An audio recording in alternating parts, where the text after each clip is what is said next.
What's up guys, it is Puct, back at it. Today's video is how to play Scout. This is part of a 40 video series where I go into detail on every kit in order to leave you more sophisticated in choosing the right kit for you, as there is no best kit. So if you're new to Blitz or you're looking for another kit to get, this guide is for you to decide on what kit fits you the best. In this guide, I'll be covering how to play the kit passively or aggressively, and if the kit tailors to one playstyle or not, along with how difficult the kit is to grasp, and the pros and cons of the kit. However, I will only be covering the kits at level 10 and prestige 2, so you guys know what you will get when you max a kit. I will also briefly go over how to unlock the kit, as some kits have a specific criteria to be able to be unlocked. Alright, before we get into the video, be sure to leave a like and subscribe if you enjoy, as it helps me out a lot and I appreciate it big time. And yeah, let's go! To begin the video, Scout is a basic kit, which means it is unlocked automatically. At level 10, Scout gets 5 potions of speed 2 for 20 seconds, 2 potions of regeneration 2 for 10 seconds, 3 potions of slowness 2 for 8 seconds, a splash potion of invisibility 2 for 10 seconds, a leather helmet with respiration 2, a leather chestplate, leather leggings, and leather boots. The prestige 2 upgrade for Scout is a wooden axe with unbreaking 3, 2 extra seconds on each potion of speed for a total of 22 seconds per speed potion, and the leather boots going from leather boots to iron. It is preferable to use the speed kill effect with Scout, believe it or not. Now let's get on to the pros and cons. The obvious advantage of this kit is the versatile utility and the amount of it. First off, you get 100 seconds of speed at level 10 along with the 15 seconds you get on a kill. Speed is arguably one of the best buffs in the game. That is why I say in every video the speed kill effect is preferable, because it is the best buff for melee regardless if you're passive or not. The only other video I said it wasn't was the archer video, because obviously it's a ranged weapon, so flaming arrows is better for that playstyle and kit. But the reason why speed is so good is because you could use it to escape a situation or completely demolish your opponents, because it is much harder to predict players' movements when they have speed, and if one person has speed and one doesn't, the one with speed will usually get the first hit due to the difficulty to aim on someone with speed. And alongside the crazy amount of speed you get, which is 110 seconds at prestige 2, you get regeneration 2 for 20 seconds over the 2 potions. In the case you get low, you get strong passive healing, which gives versatility for you to go back into a fight or just leave. And if fighting against someone with speed is bad enough, Scout also gets 3 slowness 2 potions for 8 seconds. These potions slow your movement down more than speed 2 increases your mobility, so it makes it almost impossible to escape a fight if you have slowness. Now onto invisibility. It's almost useless since everyone can see name tags, so there's practically no point. However, if you are facing a cheater, feel free to splash your invis pot. Apparently, clients have a setting where one can toggle attacking players that are invisible or not. Some might have that toggled off, meaning cheaters won't be able to hit you if you're invisible. Try it out. It might not work because it only works if the cheater is stupid and doesn't have that enabled. So this has personally only worked once ever for me, but still worth mentioning. Now let's get to the kit's downside, and it's pretty apparent. The gear and the weapon is terrible. Actually, for the weapon, it doesn't even exist at level 10. The utility might be amazing, but if you're killing people with your fist, that is not the strategy. There isn't much to be said about the downside. You just get nothing besides the potions. You just have to have a good chest route in order to combat this downside. Now let's go into the kit difficulty. Based off of players within the community who have experience with Scout, the general consensus is that the kit difficulty is an 8 out of 10, 1 being very easy and 10 being very hard to use at its best. The concept of using the 3 different potions is intuitive to understand, but the skill of knowing when to or when not to use the potion and how is what makes the difficulty what it is. You have to know when to use each potion. As for the speed potions, they are drinkable, and drinkable potions take around 3 seconds to use. So you should try to use speed potions at the beginning of the fight to surprise someone, or when you are low so that someone will still go for you and you can destroy them potentially. But you have to remember that you should only drink a speed potion in the middle of a fight if you have more than 3 seconds of separation. For regen, you can also drink the potion prior to fighting, and if you also drink speed along with it, it'll be very difficult for your opponent to run, and it puts yourself in the best position to win that fight with passive regen and speed. Sometimes it kills your opponent in 1 second, believe it or not. And of course, you can always use regen if you're low and you have 3+ seconds of space between you and your opponent. For the slowness potions, predicting where your enemy will be is crucial to use these, and usually saving the potions for the most stacked players in the game is the best strategy, because as discussed previously, it is much easier to win a fight when the opponent has slowness. The best way to learn how to use all the potions is by time and practice. And now it's time to address the gear. It is extremely important to know all of the maps to play Scout at its best. No matter if you're playing Scout passively or aggressively, you need a loot for gear and a weapon ASAP. And that means creating chest routes on a variety of maps.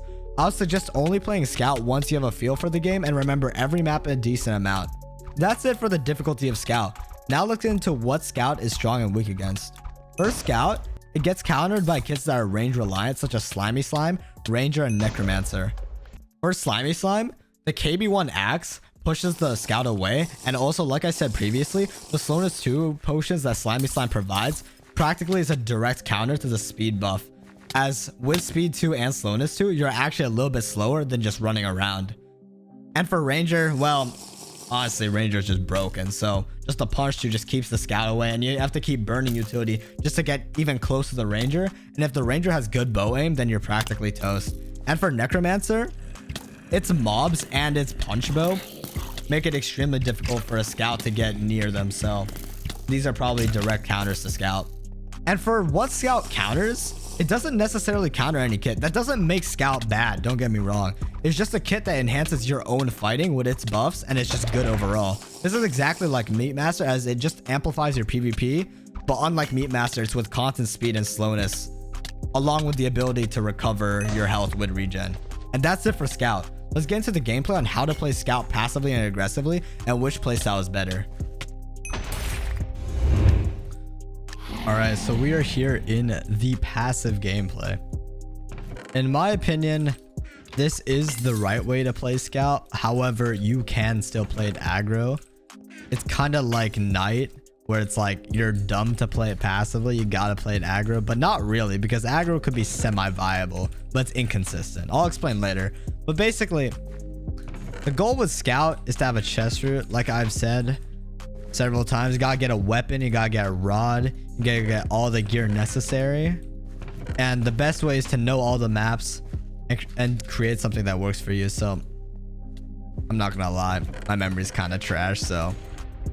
But however, what I do know is that there are a lot of chests in this city, and we got a decent amount. I know there are a lot of chests along here. I see a guy there, but knowing that, I don't think he got this chest. So just to reiterate, what to go for when playing Scout is a better weapon, better armor, unless you're playing at a prestige 2, in which you don't need to get the boots since you get iron boots, and probably bow and arrow, just practically everything, because you have all the utility you need. You just need the basic stuff.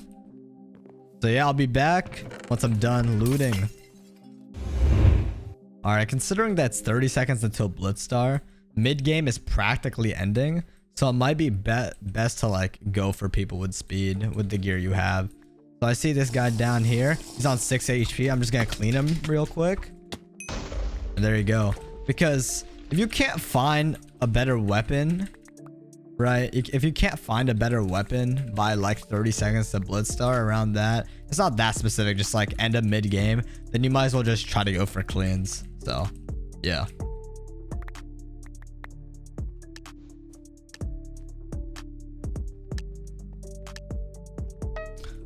All right, so I see Blitz Star just spawned, and I didn't get it. I was gonna say try to loot other, like the chests around you if you're not at mid. Also, oh crap, he might.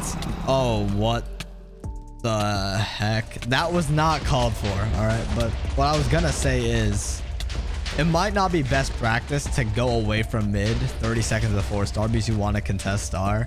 So definitely do not do what I just did. But the reason why I did go away rather than wait for Star was I saw there could be a potential cleanup with the 2 people there. So that's my thought process.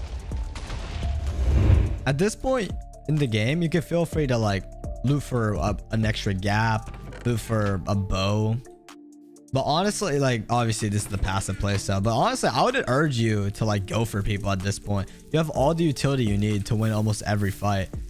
I'm gonna go in for this guy, right? I see he's on fire, so he's already at a significant. Oh my god, bro. Tynan, is this you? Only OGs know that reference, but yeah, that was kind of uncalled for. Man was laggiest man on the planet. All right, so I see there's a stacked guy over here. I'm gonna tail him. All right, I see he stopped. He tried to debuff me. All right, we both failed at our respective debuffs. He walked into that slowness, and now I could just pressure him as such. And yeah,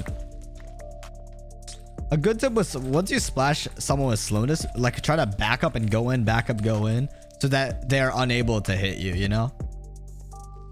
And this is assuming you have 3 block reach, by the way, because I know some individuals out there have less reach because their ping sucks. So yeah.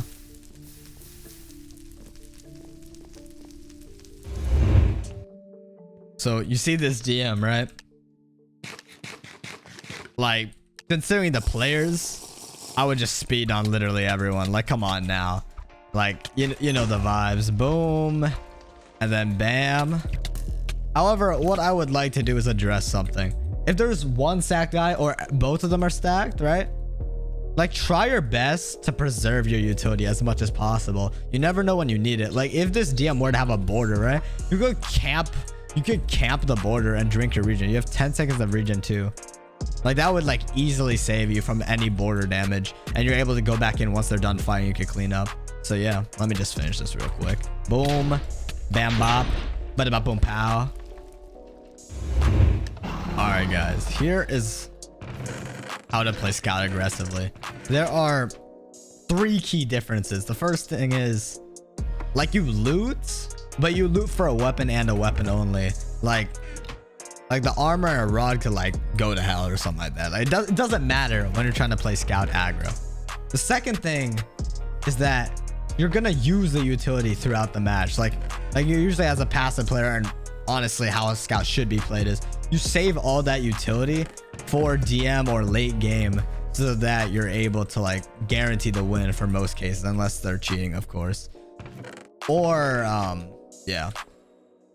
And the third key difference is you just don't care. You just full send everyone. You shouldn't be smart. That's how you play aggro. Nah, I don't know. I don't even know why I said 3 key differences. There's only 2. It's the looting and the utility usage. So I don't know why I said 3. Just ignore that. We're gonna go for this guy.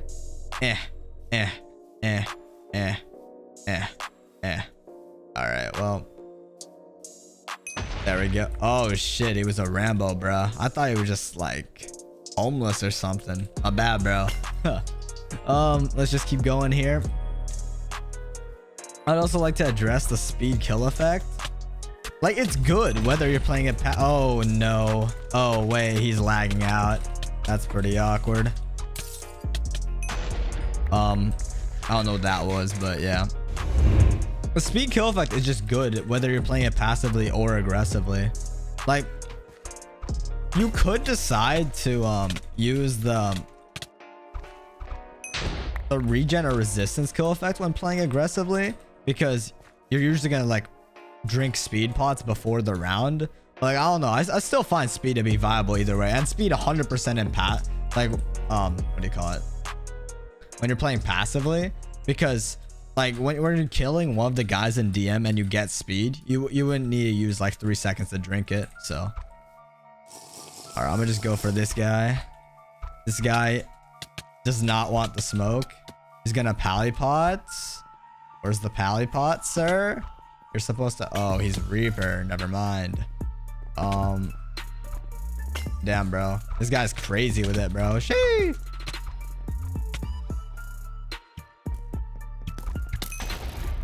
Yeah, the good thing about Scout, just like the speed never ends. All the speed from kills, speed from the pots. Like, I was like chasing that guy for a solid bit and I still had speed while like chasing him back around.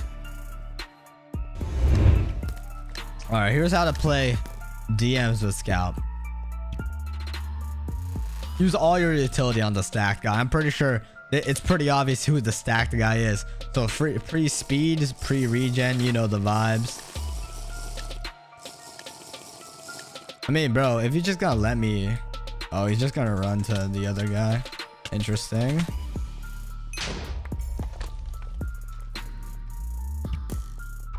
Okay. Okay, so this guy is Phoenix. Oh, well, that was pretty unfortunate. So if you're fighting a Phoenix, you could just wait for him, like do his own thing, wait for him to come to you, because this guy's trying to stall to the best of his ability. I like just put some cows, you know.